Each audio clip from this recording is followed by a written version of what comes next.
நாடு முழுவதும் இறைச்சிக்காக மாடுகளை விற்பனை செய்ய மத்திய சுற்றுச்சூழல் அமைச்சகம் தடை விதித்துள்ளது.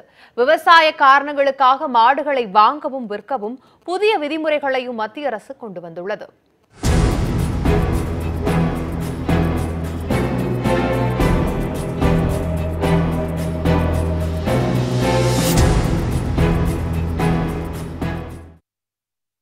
விலங்குகள் வதைப்பதை தடுக்கும் வகையில் விலங்குகள் வதை தடுப்பு சட்டம் 1960 கொண்டுவரப்பட்டது.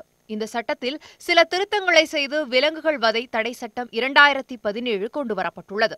மேலும் மாடுகள் விற்பனையை ஒழுங்குபடுத்த புதிய விதிமுறைகளையும் மத்திய சுற்றுச்சூழல் அமைச்சகம் அறிவித்துள்ளது. அதன்படி விவசாய நிலம் வைத்திருப்பவர்கள் மட்டுமே மாடுகளை வாங்கவும் விற்கவும் முடியும் என தெரிவிக்கப்பட்டுள்ளது. இளம் கன்றுகளை விற்பனைக்காக சந்தைக்கு கொண்டுவர மத்திய அரசு தடை விதித்துள்ளது. விற்பனைக்காக கொண்டுவரப்படும் கால்நடையின் உரிமையாளரிடம் கையெழுத்து பெற வேண்டும் என்றும் கால்நடையை இறைச்சிக்காக விற்கவில்லை என்பதை உறுதிப்படுத்த வேண்டும் என்றும் தெரிவிக்கப்பட்டுள்ளது. விற்பனைக்கு கொண்டுவரப்படும் கால்நடைகள் குறித்த தகவல்களை அது விற்கப்பட்ட தேதிகளிலிருந்து 6 மாத காலங்களுக்கு பாதுகாக்க வேண்டும் என்றும் விவசாய காரணங்களுக்காக வாங்கப்படும் கால்நடைகள் இறைச்சிக்காக வெட்டப்படுவதில்லை என்பதை உறுதிப்படுத்த வேண்டும் என்றும் மத்திய அரசு தெரிவித்துள்ளது. இறைச்சிக்காக கால்நடைகளை வாங்கவில்லை என்பதை கால்நடைகளை வாங்குபவர்கள் உறுதிப்படுத்த வேண்டும் என மத்திய அரசின் புதிய விதிமுறைகளில் தெரிவிக்கப்பட்டுள்ளது.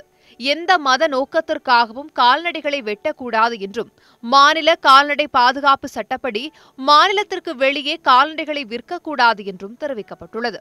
கன்றுக்குட்டி, பசு, எருமை, காளை, ஒட்டகம் ஆகிய கால்நடைகளுக்கு இந்த விதிகள் பொருந்தும் என தெரிவிக்கப்பட்டுள்ளது. மாடுகளின் கொம்புகளுக்கு வண்ண நிறங்கள் பூசக்கூடாது என்றும் சூடு வைக்கக்கூடாது என்றும் விதிகளில் கூறப்பட்டுள்ளது.